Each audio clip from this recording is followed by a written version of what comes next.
নমস্কার বন্ধুরা, আপনাদের সবাইকে সিম্পল অ্যাস্ট্রোলজি চ্যানেলে স্বাগত জানাই। আষাঢ় মাসে শুক্লপক্ষের একাদশী তিথি থেকে চতুর্মাস শুরু হয়। এই বছর 17 জুলাই বুধবার দেবশয়নী একাদশীর দিন থেকে শুরু হবে চতুর্মাস। এই তিথি থেকে 4 মাসের জন্য ক্ষীর সাগরে নিদ্রা যান ভগবান শ্রী বিষ্ণু। তখন থেকেই শুরু হয় চতুর্মাস। শাস্ত্র অনুযায়ী এই সময় সমস্ত ধরনের শুভ অনুষ্ঠান বর্জিত। জ্যোতিষ অনুসারে চতুর্মাসে জপ তপ ও পূজা অর্চনার বিশেষ মাহাত্ম্য রয়েছে। এর প্রভাবে আত্মা শুদ্ধি হয় এবং অক্ষয় পুণ্য লাভ করা যায়।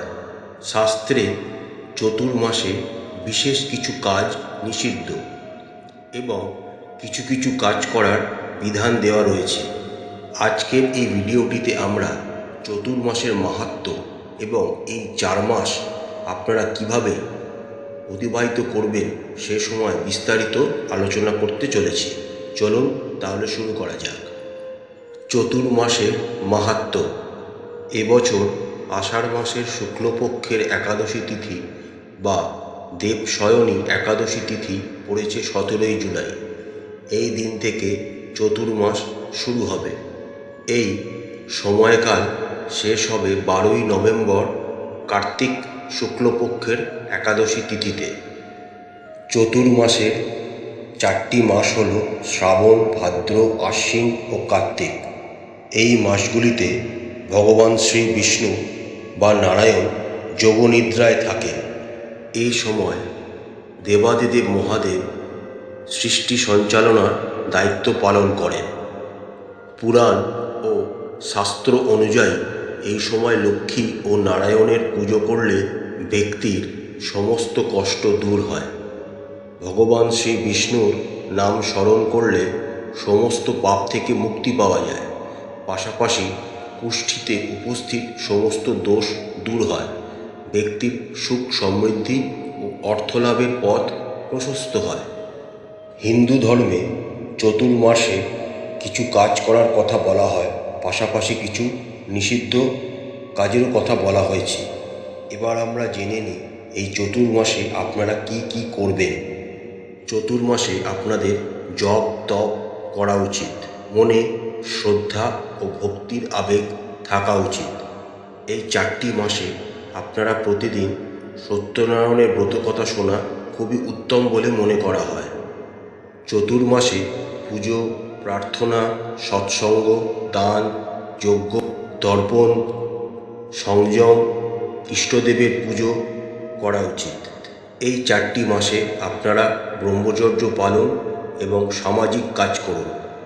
চতুর্মাসে আপনারা সূর্যোদয়ের আগে উঠে স্নান সেরে লক্ষ্মীনারায়ণের পূজা করুন। পাশাপাশি প্রতিদিন বিষ্ণু সহস্রনাম ও কনকধারা স্তোত্র পাঠ করুন। চেষ্টা করবেন এই 4 মাসে সাত্ত্বিক ভোজন করার।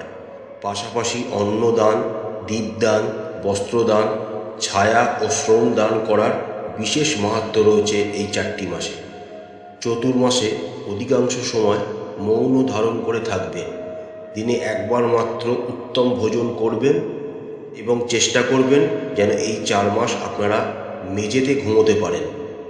এই 4 মাসের সময়ের মধ্যে ব্রজধামের যাত্রা করা শুভ বলে মনে করা হয় চতুর্মাসের সময় সমস্ত তীর্থ ব্রজধামে আসে।